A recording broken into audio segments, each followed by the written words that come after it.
So I came from a Christian background where my parents would weekly go to a Christian church. And this was once a church and now, alhamdulillah, a masjid. Revert stories are fascinating. There's so many paths to Islam. But what happened to former Christian teen is quite surprising and unique in its own way. Sitting in a mosque, giving a talk, this brother used to work for the famous football club Manchester United, found a copy of the Quran in the stadium, Old Trafford. He found this very strange. This was a place full of crazy football fans. This was a place where people consumed alcohol and cheered on their favorite teams. How did a copy of the Quran end up right here, in the middle of the stadium? It just didn't make sense to him. The condition of the Quran was a bit dirty, and he said that he had a very strong feeling to pick it up and clean it. He couldn't explain why he felt that way. He could have left it there and not paid any attention, but something in him forced him to take it with him. When he reached his house, he cleaned the blue-covered manuscript, put it in his room, and then went to make a cup of tea. While he was in the kitchen, he heard his partner screaming. He rushed to her and saw that she was holding the book high up in the air and angrily shouting, "What is this book doing here? This book should not be in our house. I will throw it into the rubbish." Yusuf found himself rushing to the Quran's defense. He could not understand why he was being protective, but some feeling in his heart compelled him to do it. He said to his partner, "If you throw this in the rubbish, I will put you in the rubbish first." Yusuf's partner was quite shocked to see his response, and she asked him why he was behaving like this. He wasn't even a Muslim. Yusuf replied that it was very ignorant of her to throw something away without even giving it a chance. His partner hadn't even opened it to read one verse and contemplated on it, and was so brainwashed that she just wanted it out of his sight. The Quran stayed where it was, and Yusuf's partner was not allowed to move it. At this time, Yusuf did not know much about Islam and had never ever thought about becoming a Muslim. Few years later, Yusuf went on a trip with his friends to Ibiza. They planned to go to this popular destination to spend time partying and drinking. One evening, they decided to go to a nightclub called Eden, which means paradise. When they reached, Yusuf saw that the nightclub was built like a mosque. When Yusuf saw this, he thought that this was very strange. Why is a place where there is drinking and partying built like a place of worship? It made Yusuf very uncomfortable. And again, the same feeling from years before came back into his heart and prompted him to refuse to go in. He said to his friends, "I am not going to the club tonight." His reaction angered his friends and partner. She again asked him why he was getting so sensitive. He wasn't even a Muslim, but Yusuf still defended his position and did not feel it was the right thing to do. During both these incidents, Yusuf was no way near to becoming a Muslim.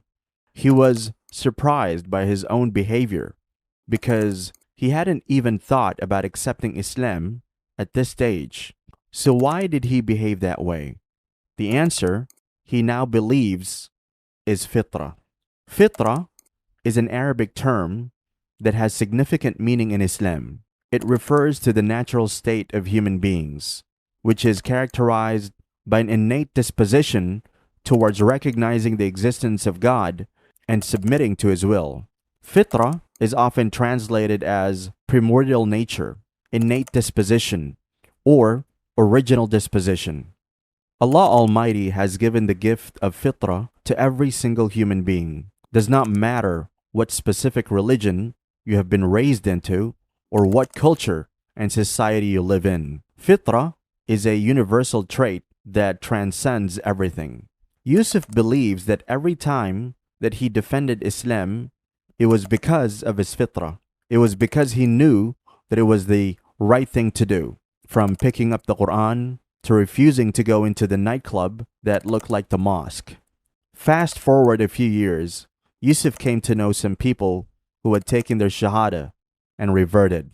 but he still kept on going to the church, doing his due diligence. He used to regularly question the priests, looking for answers to help clear his confusions. He soon met a Muslim who could answer all of his questions. Yusuf felt so satisfied and at peace that he finally decided that it was the right time for him to revert. He contacted a local mosque and recited the Shahada.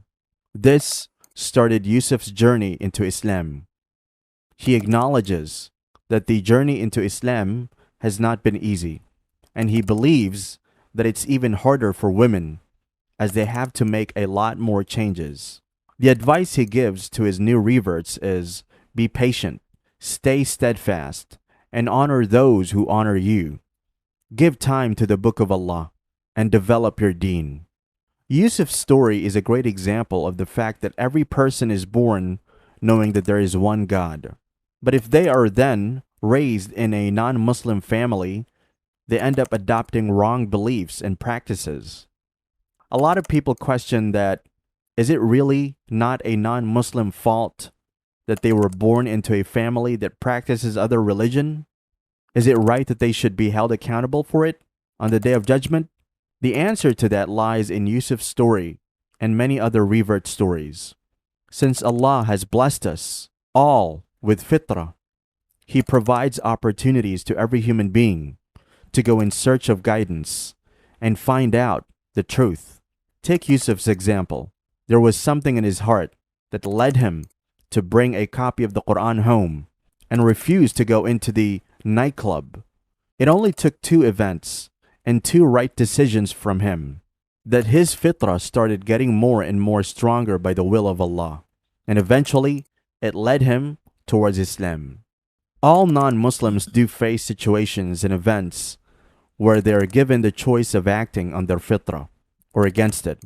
Those who go against it keep going further and further away.